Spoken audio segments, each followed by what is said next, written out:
Average के part 2 में आप लोगों का स्वागत है। तो हमारा जो पहला क्वेश्चन है वो है, एक कक्षा में 24 छात्रों में से 6 की औसत 1 मीटर 15 सेंटीमीटर है तथा 8 की औसत 1 मीटर 5 सेंटीमीटर है और बाकी जो बच के शेष छात्रों की औसत ऊंचाई है 1 मीटर 11 सेंटीमीटर। तो इन सभी छात्रों की औसत ऊंचाई क्या होगी, यह पूछा गया है। इसको निकालने के लिए हम लोग क्या करेंगे, सबसे पहले 6 छात्रों की औसत ऊंचाई कितनी है। 6 छात्रों की औसत ऊंचाई है आपका 1 मीटर 15 सेंटीमीटर, मतलब हो गया 115 सेंटीमीटर, क्योंकि हमको पता है 1 मीटर में 100 सेंटीमीटर होता है। उसी प्रकार इसकी इसकी टोटल ऊंचाई कितनी हो जाएगी, अगर सभी छात्रों की कुल ऊंचाई अगर निकाले तो हम, तो 6 × 5 = 30, हाथ में बचा 3, 6 और 3 9, और ये 690। जी हाँ, टोटल ऊंचाई कितनी होगी 690। अगले जो है, अगला जो दिया हुआ है 8, 8 की औसत ऊंचाई कितनी है 1 मीटर 5 सेंटीमीटर, मतलब कितना 105। इसको अगर हम टोटल निकाले तो कितना हो जाएगा 8 पंचे 40, 4 840। बाकी जो बच गए कितना छात्र, 8 और 6 14 छात्र हो गए इसमें कंप्लीट। अब टोटल था कितना 24, तो बच गया कितना हम लोगों का 10 छात्र और बच गए। इनकी औसत ऊंचाई कितनी है 1 मीटर 11 सेंटीमीटर, मतलब कितना हो गया 111 सेंटीमीटर। टोटल हम लोग निकाल लेंगे इसका भी, तो कितना हो जाएगा 10 से इसको मल्टीप्लाई कर देंगे। अब हम लोग क्या करेंगे, कुल छात्र हमारे पास कितना है 24, और इधर हम लोगों का कुल का जो लंबाई है वो कितना हो जाएगा, तो इसको हम लोग जोड़ लेंगे। 0 9 1 10 4 14 का 4, हाथ में बचा 1, 8 और 6 14, एक 15 और एक 16 का 6, हाथ में बचा 1 और एक 2, 2640। 24 छात्रों की कुल ऊंचाई कितनी है 2640, इसलिए एवरेज इक्वल टू कितना हो जाएगा, तो टोटल ऊंचाई डिवाइडेड बाई 24। अब हम लोग 24 से इसको काटते हैं। देखिए एक बार में जाएगा 24, फिर एक बार में जाएगा 24, और एक जीरो ये आ गया। तो हमारा एवरेज ऊंचाई कितना मिला 110 सेंटीमीटर। इसको जब हम मीटर में कन्वर्ट करेंगे तो क्या हो जाएगा 1 मीटर 10 सेंटीमीटर। अब हम आगे बढ़ते हैं दूसरे प्रश्न की तरफ। हमारा जो अगला प्रश्न है वो है, यदि 7 क्रमागत संख्याओं का औसत 33 हो तो इनमें से सबसे बड़ी संख्या कौन सी है। देखिए इसको नॉर्मली हम लोग बना सकते हैं, लेकिन चूंकि यहाँ पे संख्याओं की संख्या कितनी है 7, तो हमेशा याद रखिएगा ये जो औसत दिया हुआ है जब भी ये ऑड हो, संख्याओं की संख्या क्या होनी चाहिए ऑड, तो हमेशा याद रखिएगा ये जो औसत है ये क्या होता है, ये बीच वाला संख्या होता है। तो चलिए हम लोग इसको देखते हैं, 1 2 3 4 5 6 7। तो ये जो चौथी संख्या है वो कौन सी होगी हमारी 33। ठीक है, चूंकि क्रमागत संख्या है तो सबके बीच का अंतर कितना होगा 1 का। तो आप गौर करेंगे यहाँ पे जो इनमें बड़ी संख्या होगी, बड़ी संख्या में कितने 33 में हम लोग कितना जोड़ देंगे 3, तो हमारी बड़ी संख्या क्या निकल जाएगी 36। क्यों 3 जोड़ रहे हैं, क्योंकि आप देखो यहाँ का अंतर 1, यहाँ भी 1 और यहाँ भी 1, इन तीनों को जोड़ के हुआ हमारा 3, इसलिए ये 3 हम लोग इसमें जोड़ दिए। हमारा अगला जो प्रश्न है वो है 5 क्रमागत सम संख्याएं A B C D E का औसत 66 है, तो बी तथा ई का गुणनफल कितना होगा, हमसे ये पूछा गया है। क्योंकि हम पिछले प्रश्न में आपको बता चुके हैं जब भी क्रमागत हो और संख्याओं की संख्या ऑड हो तो हमेशा जो औसत है वो हमेशा मिडिल वाली संख्या होगी, जैसे A B C D E. तो 66 जो होगा वो कौन सा हो जाएगा, ये बीच वाला संख्या। हर एक सम संख्या में 2 का अंतर होता है, क्योंकि हमको पता है हर एक सम संख्या में जैसे 2 4 6 8, तो आप देखेंगे इन दोनों के बीच का अंतर कितना है 2। तो चूंकि हमें हमसे पूछा क्या गया है बी तथा ई की गुणनफल, तो देखिए बी मतलब इससे अगर 2 घटा देंगे तो बी निकल जाएगा, मतलब कितना हो गया हमारा 64। और हमको कहाँ जाना है ई तक जाना है, तो देखिए यहाँ पे 2 और यहाँ पे भी 2, मतलब इसमें कितना जोड़ेंगे 4, तो हमारा ई भी निकल जाएगा। ई कितना हो जाएगा 70। अब हम इन दोनों को मल्टीप्लाई कर लेंगे, तो 0 7 चौके 28 का 8, हाथ में बचा 2, 6 7 42 43 44, मतलब 44 80। बी तथा ई का गुणनफल बी इंटू ई का गुणनफल हो जाएगा हमारा 44 80। हमारा अगला जो प्रश्न है वो है 5 क्रमागत संख्याओं का औसत x है, यदि अगली 2 संख्याएं मिला ली जाएं तो औसत में क्या परिवर्तन होगा, हमें ये निकालना है। इसको निकालने के लिए हम एक उदाहरण से समझेंगे। सबसे पहले मान लेते हैं 5 क्रमागत संख्या कितना है 1 2 3 4 5, इसका औसत कितना हो जाएगा, तो हो जाएगा हमारा 3। क्यों, क्योंकि 5 + 1 5 और 1 को जोड़ेंगे और 2 से डिवाइड करेंगे तो हमारा कितना आ गया औसत 3। अब हमसे कहा जा रहा है अगली 2 संख्याएं और ले लेते हैं 1 2 3 4 5 6 और 7, तो इसका औसत कितना हो जाएगा हमारा 4। तो आप देखें इसमें कितने का अंतर आ रहा है 1 का, इसलिए हमारा आंसर क्या हो जाएगा 1। हम लोग अगले प्रश्न में देखेंगे, दिया हुआ है यदि m संख्याओं का औसत n² हो तथा n संख्याओं का औसत m² हो तो m + n संख्याओं का औसत कितना होगा। तो चूंकि हम लोग m प्लस n का जब एवरेज निकालेंगे तो एवरेज इक्वल टू हो जाएगा, क्योंकि देखिए m संख्याओं का औसत कितना है n स्क्वायर, इसका इसलिए m संख्याओं का योग कितना हो जाएगा m into N square, plus n संख्याओं का औसत कितना दिया हुआ है m स्क्वायर, तो इनका कुल योग कितना हो जाएगा n इंटू एम स्क्वायर। और चूंकि एवरेज निकालने के लिए हम लोग क्या करते हैं, संख्याओं की संख्या से डिवाइड करते हैं, तो टोटल संख्या हमारे पास कितना है m प्लस एन, तो m प्लस एन कहाँ चला जाएगा नीचे।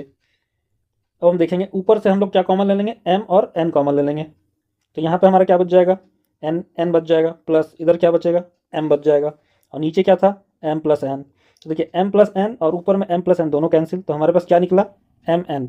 मतलब m प्लस एन संख्याओं का एवरेज कितना होगा mn। अब हम लोग अगले प्रश्न में देखते हैं, यहाँ पे औसत आई दिया हुआ है और हमसे बी की मासिक आय पूछी गई है, तो इसको निकालने के लिए हम क्या करेंगे, सबसे पहले ए और बी का कुल आय कितना हो जाएगा, तो देखिए 14,000 है, तो 2 से मल्टीप्लाई कर देंगे, औसत था 14,000, तो 2 से मल्टीप्लाई कर देंगे तो कितना हो जाएगा 28,000। अगला क्या है बी प्लस सी, इनका जो औसत आय है कितना है 15,600, इसको भी हम लोग डबल कर लेंगे तो कितना हो जाएगा 0 0 छेदनी के 12, हाथ में बचा 1, 5 दूनी के 10 और 1 11 और 1 2 का 2 और 1 3, 31,200। फिर बच गया हमारा ए प्लस सी, इनका औसत आय कितना दिया हुआ है तो 14,400, मतलब कितना हो जाएगा 28,800। अब हम क्या करेंगे सबको जोड़ देंगे, तो देखिए यहाँ पे हमें क्या मिलेगा 2a प्लस बी प्लस सी, तो हमारा जो टोटल है कुल कितना हो जाएगा यहाँ पर 1 0 2 0, उसके बाद फिर 8 और 2 10,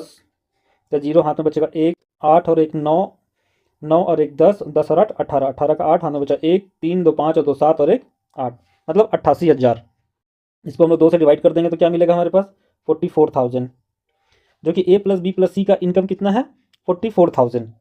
तो हमें पूछा गया है बी की मासिक आय कितनी है, तो हम लोग क्या करेंगे बी की मासिक आय निकालने के लिए हम लोग इसमें से ए और सी की मासिक आय को घटा देंगे, तो कितना हो जाएगा हमें पता है ए और सी की कुल मासिक आय कितना है 28,800, तो बी इक्वल टू कितना हो जाएगा 44,000 माइनस 28,800, ये कहाँ से आया 28,800, तो चूंकि हम लोगों ने यहाँ पे ये निकाल रखा है 28,800, हम लोग इसको घटा लेंगे, तो इसको घटाने पे हमारा कितना आ जाएगा 15,200, इसको घटाने पे कितना आया 15,200, जो कि बी की इनकम है। इस प्रश्न में हम लोग देखेंगे गणित में 28 छात्रों को प्राप्त औसत अंक कितना था 50, तो कुल कितना हो जाएगा 28 गुने 50, तो हमारा कितना आ गया 0, 8 पंचे 40 का 0, हाथ में बचा 4, 5 दूनी 10 और 4 14, कितना आ गया हमारे पास 1400। अब आगे देखते हैं 8 बच्चे छोड़ के चले गए तो बचा कितना 20, और औसत में कितनी की वृद्धि होगी 5 की, मतलब अब नया औसत कितना है 55, तो हम लोग क्या करेंगे इसको मल्टीप्लाई कर देंगे, 55 इंटू 20 करेंगे तो कितना हो जाएगा 1100। अब देखिए इनका अंतर निकाल लेते हैं, अंतर देखिए यहाँ 8 छात्र छोड़ के गए थे तो 8 आ गया यहाँ पर, और यहाँ पे घटाएंगे तो कितना हो जाएगा 300, मतलब 8 छात्रों ने कितना नंबर लाए थे 300, इसलिए 8 का एवरेज कितना हो जाएगा तो 300 डिवाइडेड बाई 8, जो कि आ जाएगा हमारा 2 से गया 4, 2 से गया 150, फिर 2 से जाएगा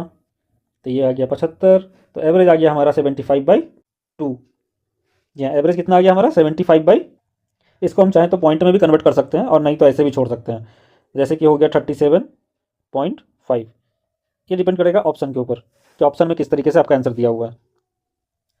अब इस प्रश्न को हम लोग देखते हैं, इसमें दिया हुआ है किसी कक्षा के विद्यार्थियों की औसत प्राप्तांक 68 है, कक्षा में लड़कियों का औसत प्राप्तांक 80 है तथा लड़कों का औसत प्राप्तांक 60 है, तो कक्षा में कितने प्रतिशत विद्यार्थी हैं। इसको हम लोग मिश्रण विधि से बनाएंगे। मिश्रण विधि में कैसे बनाएंगे, जैसे ये हो गया बॉयज़, ये हो गया गर्ल्स, ठीक है। लड़कों का औसत प्राप्तांक कितना है, तो लड़कों का औसत प्राप्तांक है 60, लड़कियों का कितना 80, और कुल का कितना है 68। हम क्या करेंगे इसको घटा लेंगे क्रॉस करके। अब देखिए 80 में से 68 जाएगा तो कितना बचेगा, तो 10 में से 8 जाएगा बचेगा 2, और यहाँ 7 में से 6 जाएगा बचेगा 1 12, और यहाँ पे कितना बच जाएगा 60 में से 68 जाएगा तो बचेगा 8, 4 से गया 3, 4 से गया 2, तो दोनों का अंतर कितना, औसत कितने, सॉरी दोनों का अनुपात कितना निकल गया 3:2।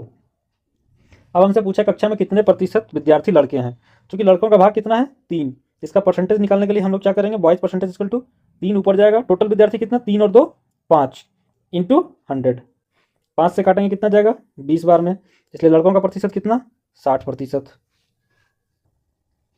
अगले प्रश्न में हम लोग देखते हैं, इस प्रश्न में क्या पूछा गया, एवरेज स्पीड पूछा गया है। एवरेज स्पीड में हम क्या करते हैं, एवरेज स्पीड इक्वल टू क्या हो जाएगा, speed one into speed two बटे में क्या हो जाएगा, speed one plus speed two,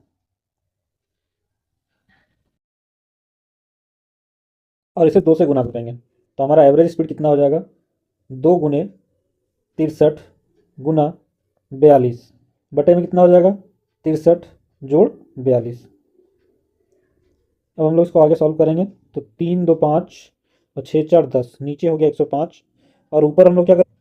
और हमारा ऊपर क्या था, 2 × 63 गुने 42। तो क्या हम लोग इसको काट कर देखते हैं, 3 से जाएगा 3 आएंगे 9, 3 × 5 = 15, फिर 3 से जाएगा 1 और 3 × 4 = 12, 7 से काटिए 7 दूनी के 14, 7 × 5 = 35। हम लोग क्या करेंगे, इसको गुना कर लेंगे तो 2 के 4, 4 3 के 12 का 2, हाथ में बचेगा 1 और 6 × 24 और 1 25,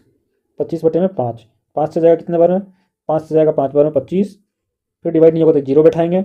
फिर पॉइंट देंगे, और हमारा यहाँ पे कितना हो जाएगा, 5 × 4, 5 × 20, तो हमारा जो एवरेज स्पीड है वो कितना हो गया, 50 पॉइंट, हमारा एवरेज स्पीड हो गया 50.4 किलोमीटर प्रति घंटा। अगला प्रश्न हम लोग देखते हैं, 36 छात्रों के समूह की औसत आयु है 14 वर्ष। ये 36 छात्रों की समूह की औसत आयु है 14 वर्ष, और इसमें एक टीचर को शामिल कर लेने पर औसत आयु में कितने की वृद्धि हो जाती है, 1 की वृद्धि हो जाती है। देखिए 14 वर्ष तो कॉमन रह रहा है, 14 वर्ष जो है वो कॉमन रह रहा है, प्लस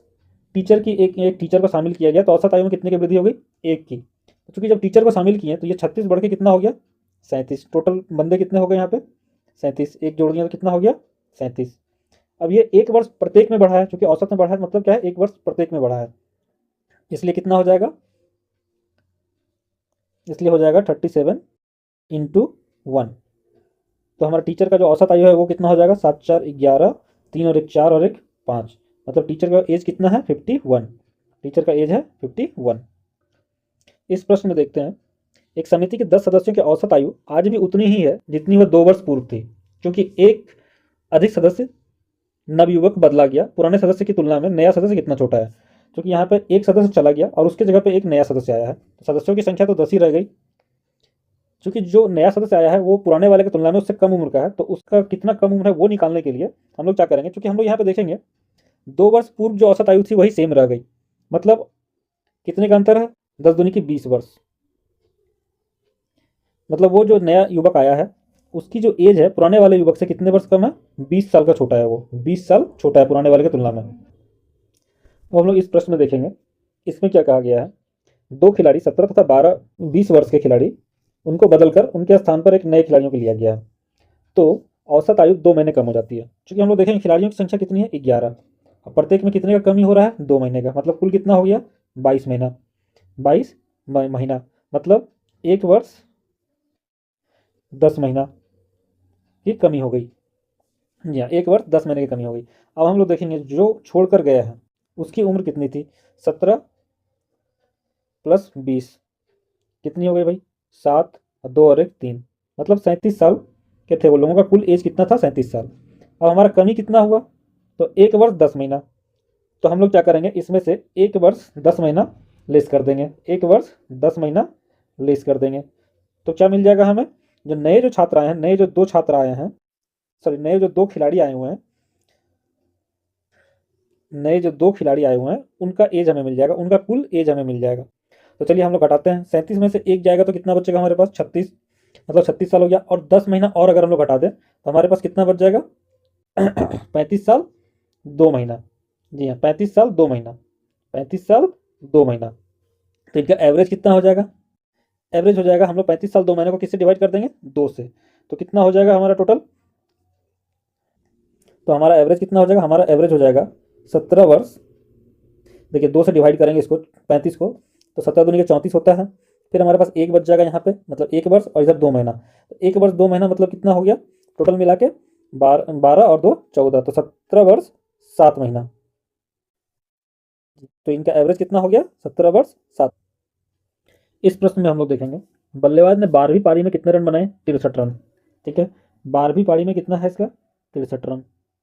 और इसके औसत में कितने की वृद्धि हो जा रही है, 2 की। तो चूंकि इसके पहले इन्होंने 11 पारी खेली थी, तो हम लोग क्या करेंगे, 12वीं पारी के बाद उसके रनों का औसत निकालने के लिए 11 में देखिए कितना की वृद्धि हो गई, 2 की, मतलब टोटल कितना हो गया, 22। तो 12वीं पारी के बाद उनका औसत कितना हो जाएगा, इनको क्या करेंगे 63 में से 22 घटा देंगे तो कितना मिलेगा मेरे को 41। ये हो गया हमारा 12वीं पारी का एवरेज।